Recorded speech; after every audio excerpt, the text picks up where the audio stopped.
Jesperi Kotkaniemi, or for many of us English speakers, it's much easier just to call him KK for short, has been taking the hockey world by surprise along with his team this postseason. Therefore, I thought there was no better time to try and learn a little more about him and take you all along for the ride. So, per usual, we're going to go through 5 facts that you probably didn't know about this player. And with that, here are 5 facts about Kotkaniemi that you probably didn't know.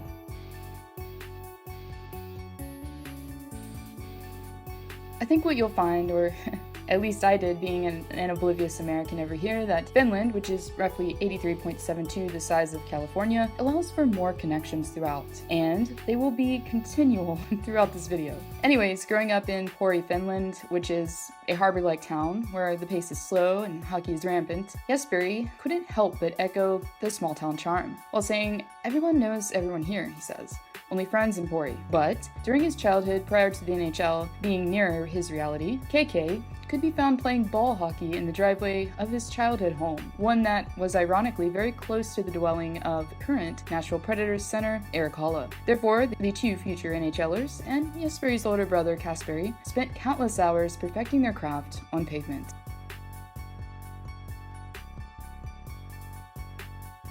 To give just a little context here on how rampant hockey is and has been in the family for Kotkaniemi, and how strong its influence has been on his life thus far. First, let's backtrack a little to before the millennium, when Y2K was still a concept. In 1999, Mikkel, Jesperi's father, ended his own hockey career shortly after Jesperi was born. And just to reiterate the hockey theme here, Mikkel met his wife during the earlier stages of his career while playing in the early 90s in Pori. So after traveling to play in a slew of various countries, including Denmark and Germany, when Mikkel found his better half, he decided to settle down in the same city that his sons would later grow up in. Now that backstory has been told, it only made sense for Mikkel to remain in the hockey industry. So he took up a coaching role for the under-20 team in 2006. Therefore, his sons, who were, 6 and 7 at the time, relished in the fact that they would have unlimited access to the ice surface due to their father's profession. "I think we enjoyed that we got to go to the rink, go to the locker room, and see the players," Jesperi says. "Sometimes after practice, we would go on the ice and hang out with the guys."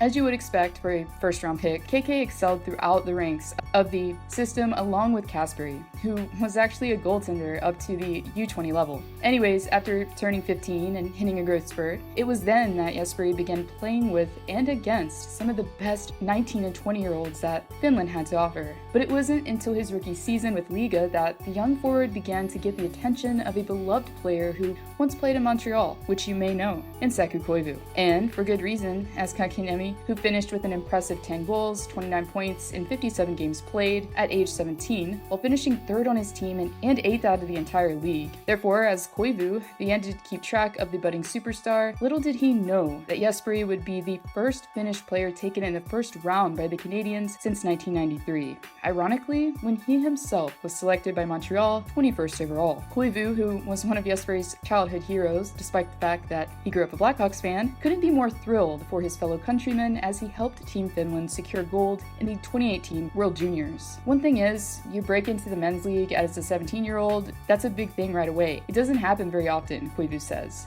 What's kind of impressed me the most is the way he plays on both sides, defensively and offensively. The level of his game never really drops. It's really consistent. He can play every situation, every role. He's bigger than I expected, well, taller at least. So he's not going to shy away from the physical game, which is good. And he's going to be able to battle in the corners. So we'll see, Koivu says.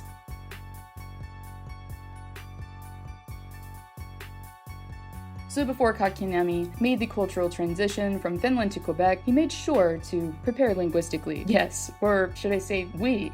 While still in secondary school with 2 grades left to complete, along with perfecting his English, the future 3rd overall pick was also learning French in order to better acclimate with the Francophone culture in Montreal. Here, featured in an article from The Athletic, Jesperi humorously circled a phrase and then gave it his own modification which means in English, I want to win. And yes, I am not going to attempt to say that in French. Speak French at all? Just a tiny little bit. Un tout petit peu? Oui, un tout petit peu. We said that the first thing that he is going to be doing there is playing hockey, Kotkaniemi says. But the second thing is to respect people, because that's important. It's important to try. And it's the least you can do, he says. Well, for those of you French speakers watching, here's a little sample to demonstrate just how much of the schooling really paid off for KK.